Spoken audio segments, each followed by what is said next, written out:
Hello and welcome back to the channel. This is our wrap-up video for 2024. We started this channel in January of 2024, and here we are 1 year later. We started with 0 subscribers, 0 followers, and 0 plays on all platforms. And now we'll share with you what we learned in our first year on YouTube.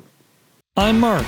I'm Justin. And we're My Loving Tiger. We started this band 17 years ago. Now we're back. To revisit, re-record, and re-release every song we've ever written. So come and join us. Thinking about this last year on YouTube, what were our goals when we started this off? Because here we are now, a year later, and if we don't know what we were going for it, then how can we really judge where we are now, if that makes sense? I don't think we had any specific number goals, but like we said previously, our goal was to be consistent, always release the videos no matter what. Originally, our goal was to do 1 song a month, but we realized that was a lot to churn out and turnover time on songs. So in the last quarter of the year, we switched it so we do a song every 2 months. I think that's also enough time to kind of work through all the content that it generates, because if you're doing 1 month, you're just fire hosing everything out. Yeah, when we were doing 1 month, 3 of the weeks we were doing 3 videos a week.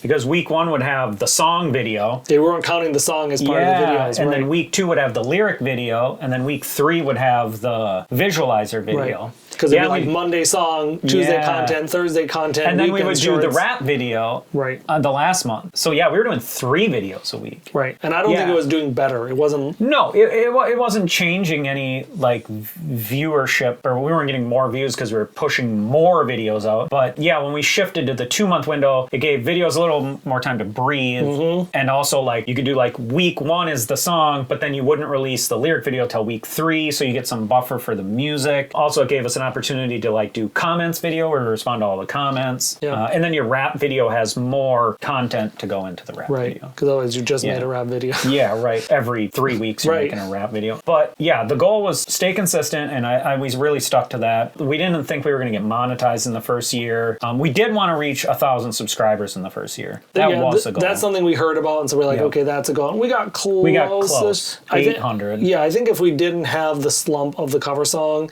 we would have got there, because things were looking really good before the cover song. Yeah. When we went into the cover song, we definitely saw a dip in subs. That hurt us. So talking about having goals, I looked at what other bands are in our niche, our size, what are other people doing, and just to try to get an idea of what to expect. Because if you look at, I don't know, a news program, that's going to have millions of views because it's a news program, so you don't really want to compare yourself to that. So just try and compare myself to what are other people on our size doing.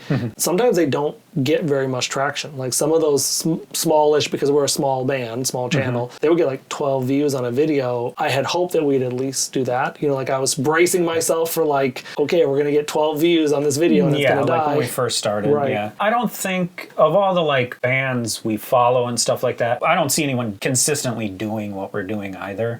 Sure. But you definitely see bands that are our size, and they'll release a music video and it'll get 30,000 views. But that'll be their only video for 6 months. And I mean, that 30,000 views would get you watch hour monetized, but then they don't have 1,000 subs. Right. I think we're both a band and a vlog channel. So we're kind of doing 2 things at once. Right. And we've never seen another band do that. No. If they're out there, come talk to us. Yeah. We found the ultimate niche. Right. We didn't have any major blunders or anything throughout the year. No, nothing ever zero tanked. No, we never got anything we never got strikes on the channel. I mean, comments were overly positive. That was the thing we were a bit worried about, was we're going to come in here and people are just going to shred us apart in the comments. One piece of advice that we saw was have a mailing list. And that, because we've tried a bunch of the advices. Do this, do that, have a link tree, have this. What do you think? Mailing list has 0 people. Right. The only thing is the one time I checked to make sure it worked, and then the second time I checked to make sure it worked because we had nobody signing up for it. And I think it's the top link in the description. And I think we said this at some point, we have gifts for people that join the mailing list. Yeah, I know we say that, oh, you want free stickers, a t-shirt, stuff like that, and no one wants a sticker. No. As for Linktree is definitely worth it. We see click-through from Linktree. Okay, good. So they give you those stats every month or whatever. And we always update it with the new song, and it always gets reskinned for the new album and stuff like that. We did do a buy a coffee on there because we're always drinking coffee in the video, but nobody's bought us a coffee. They said, you got enough coffee, so you don't need any more coffee. What about the crossover between the platforms? Because you were saying about Linktree, like does having a YouTube channel translate into... No, there is no crossover from YouTube to anything else that we've seen. Or it's so small that the metrics don't even show up. You know, like we'll put the song out and it'll have like 250 views on YouTube, and then you'll go to Spotify and it'll have 7. And you can see the traffic to Spotify, and none of it's from outside sources. Right, so people listen on YouTube. People have their spots. Yeah, definitely nothing from like Instagram. We do like Reels, we do stories with the links right to the YouTube video. Nothing there. TikTok doesn't allow you to do anything like that. I mean, if you click the top of our profile, there's a YouTube link. We very rarely see outside things are not crossing. Yeah, things are not crossing back and forth. Right. We knew that from the get-go. That's why we like specifically promote YouTube and Spotify. Right. Like we promote them as 2 separate things. I mean, we'll say in the YouTube videos like, oh, listen on Spotify, and we'll put the link in the description. But like, you can only hear the music on Spotify while it's new. Once it's churned through the cycle, we'll put it up on all the other music platforms. And then we're just trying to get people to listen to the songs on YouTube, watch the videos, engage, comment. And then if you go to Spotify, Spotify is more like playlists, and that's a whole different beast. Right. But there's very little cross-pollination between YouTube and Spotify. So now we can talk a bit about what we do not know about YouTube. The mystery of YouTube. Right. We watched a lot of videos initially about how SEO does or doesn't matter. How do you optimize your channel for tags, hashtags, description, blah, blah, blah, blah, blah. And we tried all that stuff, and it doesn't seem to matter as far as we can tell. But again, we don't know. Yeah, we don't really know. And we don't know if it's because of the type of channel we have. But in the beginning, for the first 4 months, the first 4 songs, we like made sure our SEO score for our titles was really high. We made sure that our thumbnails were scoring and like their visual scorer or whatever, all the tags, everything, like, and we saw views, and like none of the videos ever got 0 views. Like we saw channel growth month after month, but by like the 5th month, because of the nature of our channel, you can't keep using those SEO number words and stuff like that. Like every video can't be, that's the most interesting drum part. How to this, how to this, how to that. Yeah, exactly. And so because our channel is like a musical vlog, like you see us record, you see us talk about comments and stuff like that, the titles were the essence of what you see in the video. Right. Regardless of the SEO score. And this comes back to what you're saying about the kind of channel it is. Probably if you were a educational search-based channel, the SEO would matter, because people are looking for like how to install a window, then you really want to make sure you get the #1 how to install a window video. Yeah, we are definitely not a search-based channel. Right. Yeah. How to be in a band for 20 years. I mean, how many times can you make that video, though? Yeah, like, you can't make that video 2 times a week. Another thing we looked into, because we were just trying to educate ourselves, was, are there any tools we should be using in creating our listings, creating our descriptions, so on? And so we use TubeBuddy. Yep. And does it matter? I don't know. I mean, it has like the AI title generator, and we never use those AI titles. I tried it for a bunch of the shorts, but I feel they're so ridiculous. Cringe. Yeah, cringe. There you go. Cringe. Yeah, they're like drummer's most mystical drum beat. Yeah, and then it's like a 6 stars emoji and a flame and a guitar. I haven't done like massive analytics on that, but in the ones I've tried to use that, none of the ones that it came up with are our #1 shorts. Like bass fail is me saying bass fail. Yeah, and this ties back to the SEO thing. Like that's what we use TubeBuddy to see the SEO score and stuff like that. And it just doesn't. Yeah, I mean, TubeBuddy is a great tool if you upload a lot of videos and you use like some of the same descriptions and like what's in your description box, because you can say, hey, use the description from this video, and then you can just alter it for whatever the video is, because in every video we have our mailing list, we have links to the song, we have the copyright information at the bottom of who written and recorded by,